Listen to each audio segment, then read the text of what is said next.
Hi everyone, I'm Gabriel Medina. In this mini lesson, we're going to take a deeper look at one of the most revealing educational restrictions in American history, the 1831 Virginian law that criminalized black literacy.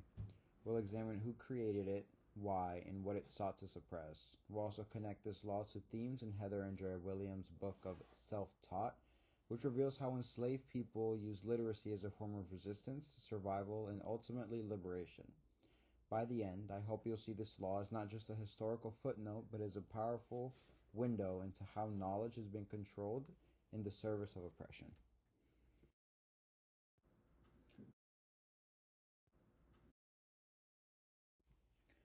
The law, passed on April 7, 1831, was called an Act to Amend the Act Concerning Slaves, Free Negroes, and Mulattoes. It was enacted in Virginia and specifically prohibited any form of reading or writing instruction for enslaved people or free black individuals. This wasn't a vague policy. It was a direct and aggressive. The law criminalized both the students and their teachers. Anyone who taught a black person to read, particularly if they were paid to do it, faced legal punishment. That's how serious white lawmakers took the threat of black literacy.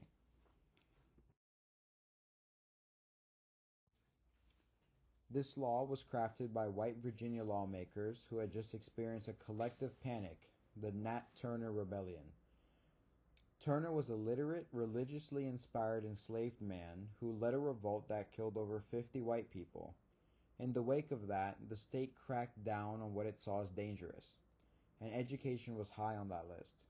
In their review, literacy gave enslaved people tools to organize, escape, or simply think critically. So they moved swiftly to clamp down on education. By criminalizing reading and writing, they tried to control black minds the same way they control black bodies.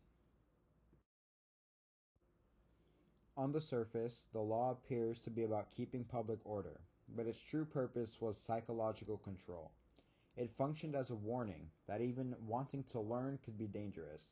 Its bias is blatant. It assumes that black people who read and write are inherently rebellious. And just as importantly, the law omits any recognition of black humanity or intellectual curiosity. There's no concern for the rights of the individual, no acknowledgement that enslaved people might want to read the Bible or write to family members. That silence is what scholars call marginalia, the things left unsaid, and it's deafening here.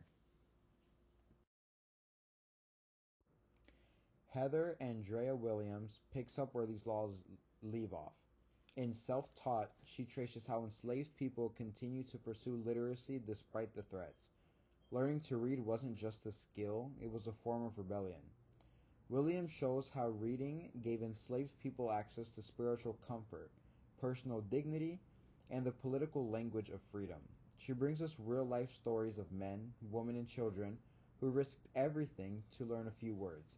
They understood that literacy was more than letters, it was power. One of the most powerful things about Williams' work is how it exposes the gap between the law and what actually happened. Even as laws like the 1831 were passed, enslaved people secretly taught each other. They used pit schools, hidden underground classrooms, and learned at night by candlelight. White children, unaware of the consequences, often taught their enslaved nannies and playmates how to spell. Williams gives us these stories to show that people didn't just accept the law, they resisted it in creative, courageous ways. Literacy became a way to reclaim control over their own stories.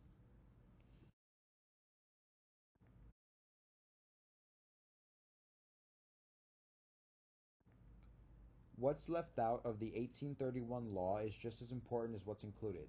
It never asks why black people wanted to read or write, as if their desires didn't matter.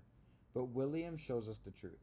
People wanted to read the Bible, to stay connected to family, to write their own passes, and to understand the world. The law's silence about these things is not an accidental, it's part of its violence. To erase someone's right to learn is to erase their voice, and by extension, their place in the world. Nat Turner is a central figure here. He wasn't just literate, he used scripture to justify his rebellion. That terrified lawmakers, and his revolt in 1831 was the catalyst for anti-literacy law we're examining.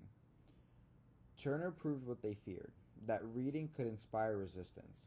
By passing this law just months after his rebellion, Virginia lawmakers tried to ensure that no other enslaved person would follow in his footsteps.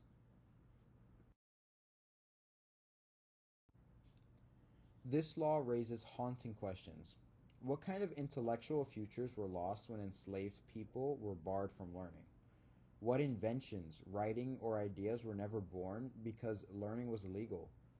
And even more urgently, how do we see echoes of this today? From book bans to underfunded schools in black communities, modern educational inequality can still reflect the logic of control. Who gets to learn, and who decides what knowledge is safe? To conclude, the 1831 law wasn't just about education, it was about domination.